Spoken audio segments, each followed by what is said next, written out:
Yoruba, with its channeled network of lakes on the coast, and it reaches to the Niger, Yoruba, whose peculiarities are not just inadequately depicted in the Platonic account. This Yoruba, I assert, is Atlantis, the home of the Poseidon territory, the sea god by them named Okokun, the land of the people of whom Solon declared that they have been extended their lordship over Kemet and Tyrene. And it goes on. I mean, it's just a beautiful read. It's a lovely. It's just a beautiful read about a woman and the original Black Mama. I love that. And then it says women as culture creators, and this is a brilliant chapter as well, because it talks about the women being the creators, the first hunters, the first gatherers. While the men were out hunting and whatever, the moms had to keep the children occupied and keep them, quiet, singing nursery rhymes, passing on the culture, oral culture, and so that's how they reckon women as culture invented speech. The speech came about out of this, because when the men were away in the bush hunting, they had to be very quiet to go and hunt the animals. You couldn't make too much noise, so the men had to be very quiet, whereas the women, they stayed behind and they looked after the children, and they had to keep them entertained. And so that's where the oral culture and that's where language developed. So women were the first developers of language as well. And it goes on about pottery as women. Let's have a look.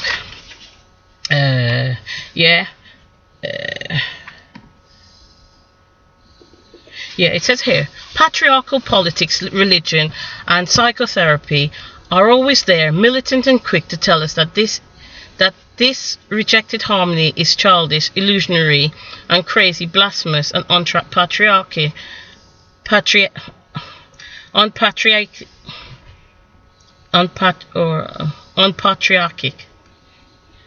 And we should know by now its reasons for doing so.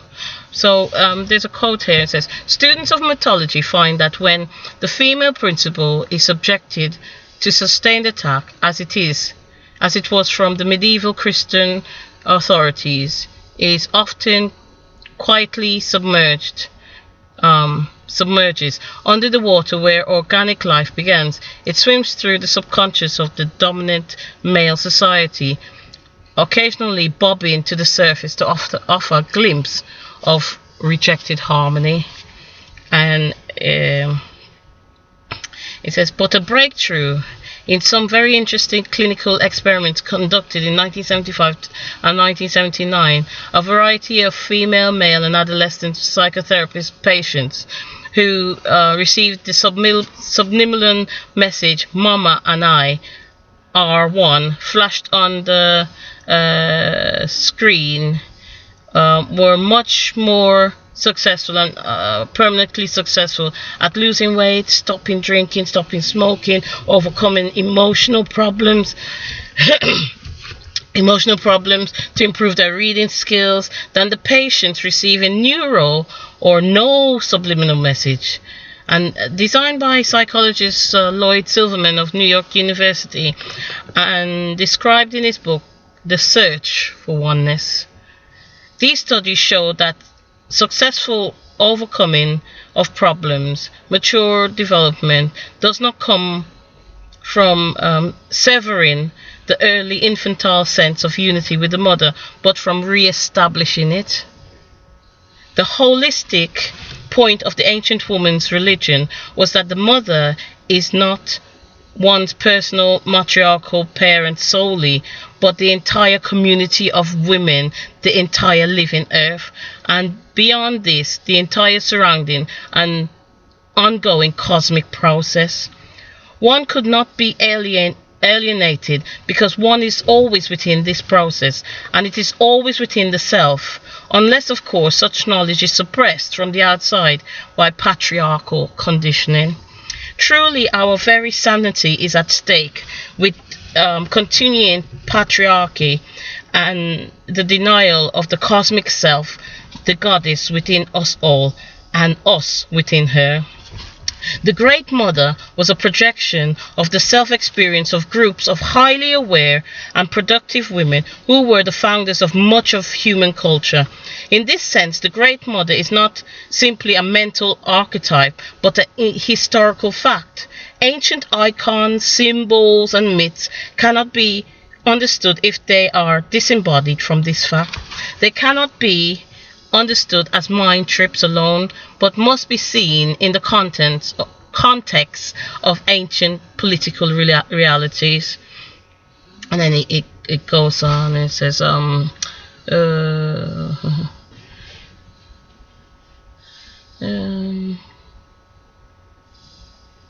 it says here in The White Goddess, Robert Graves, a Welsh poet, traces the origins of the European great goddess, her connections with world mythologies, world alphabets, always a goddess invention, and her attempted obliteration by Roman Empire and the Christian religion. Many feminists dislike Graves' interpretation of the goddess as occasionally, at least, a white bitch. But Graves' main concern is to relate to the goddess as a male poet and to rediscover the European roots of goddess worship. It remains for women to interpret the goddess as women relating to women, and only black women, Oriental women, Native American women can completely rediscover and reanimate the original goddess of Africa, Asia, and Americas for us. It's the job of the white European and Americans, after all, to stop explaining everyone else and to begin trying to understand ourselves and our history. But when Graves shows in his exploration of the Greek and European goddesses that the loss of our mythic history is a loss of the socio-political history he speaks of to all of us.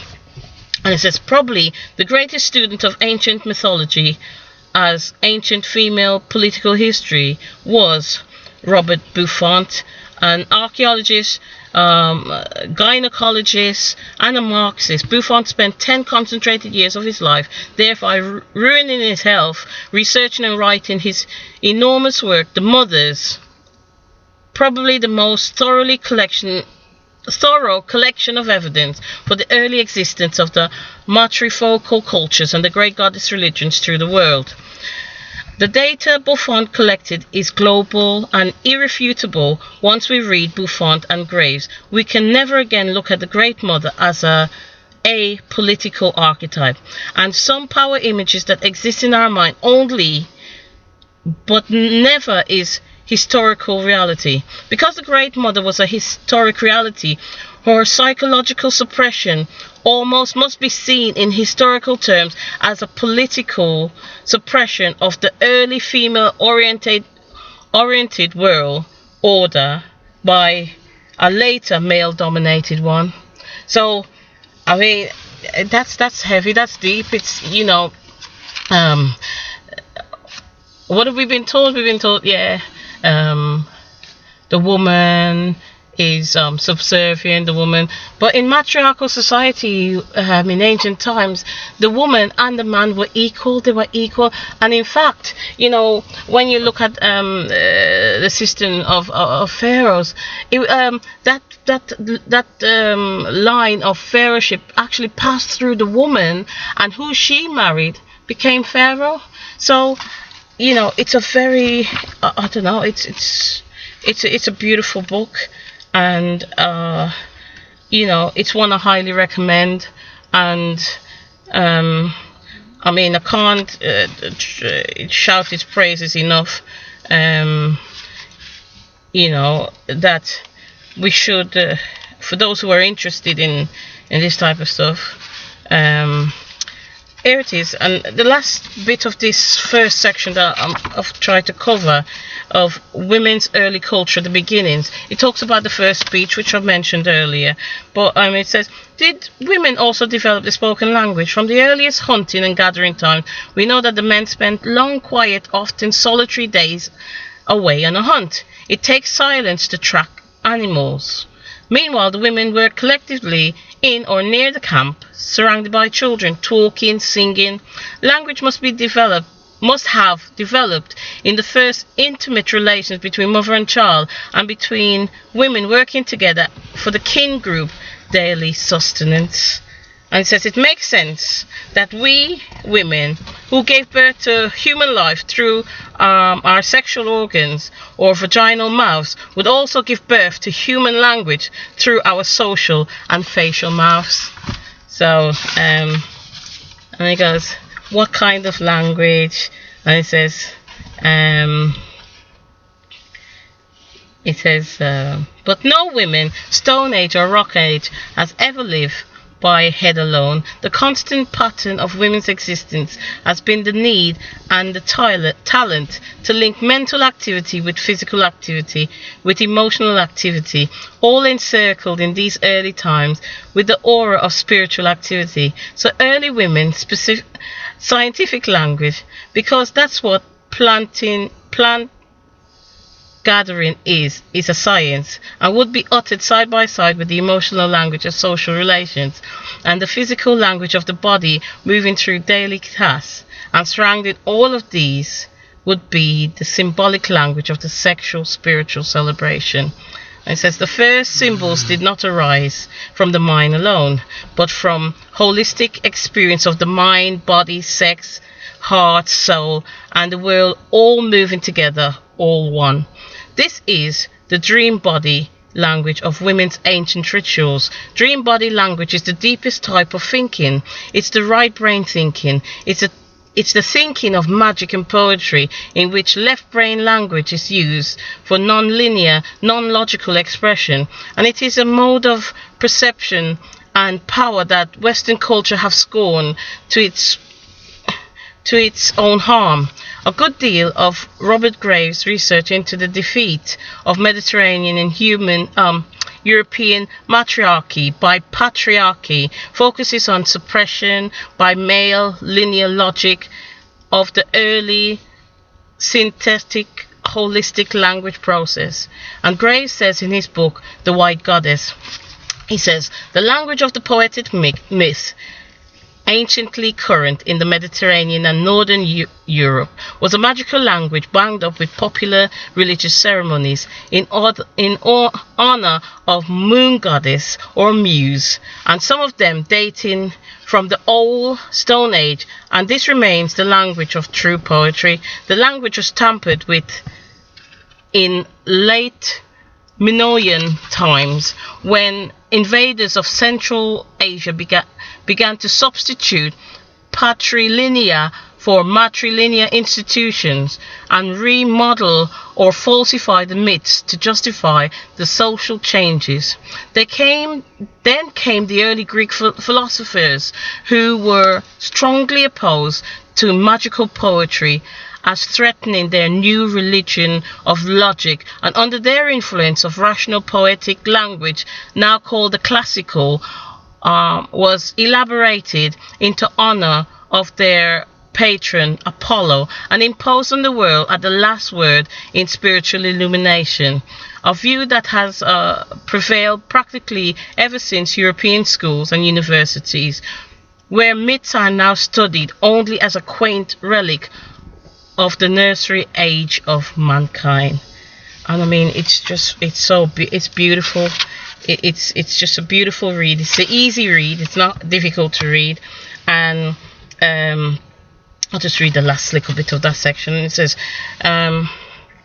for the ultimate feeling of the master or male kind for his servant female nature is not love, but the necrophilic contempt, or the apotheosis of contempt is a brutal will towards total annihilation. So how did we get here? On the ground level of being, the average adult member of a hunting and gathering culture, even in some environments called sparse by our standards, work only 15 hours a week to fill sustenance needs. The rest of the time was spent in leisure activities like art and crafts, spiritual ecstasy, running, swimming, making love, laughing, eating, goofing around. In our ancient Western culture, the average male works a week is 45 hours. The average females is 75 hours. A lot of employed people seem to be working more and more and enjoying it less and less. The unemployed and underemployed are working less and enjoying it less. Certainly there is less joy, grace, creativity and wonder in our average daily life than there is in the daily experience of the average bushman or Australian outback member person and those who were left. We don't have to prove this statement. We believe we all know somewhere deep in our own beings that it is so. Modern existence in the long run profits very few at the expense of too many. So how did we get here, or how do we get out? And it's just that is so beautiful. And the next section is called Women's Early Religion, and I'll cover that on another day. But this is the book, The Great Cosmic Mother. Okay, and I think it's a brilliant read, excellent read. Okay, and I did show you another one, which was the ISIS thesis, which I'll be covering in another day. But as I say, thank you for your time. Thank you for spending this time with me.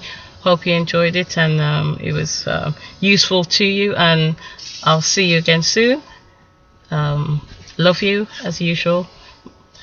Peace, long life, prosperity. Namaste. Peace.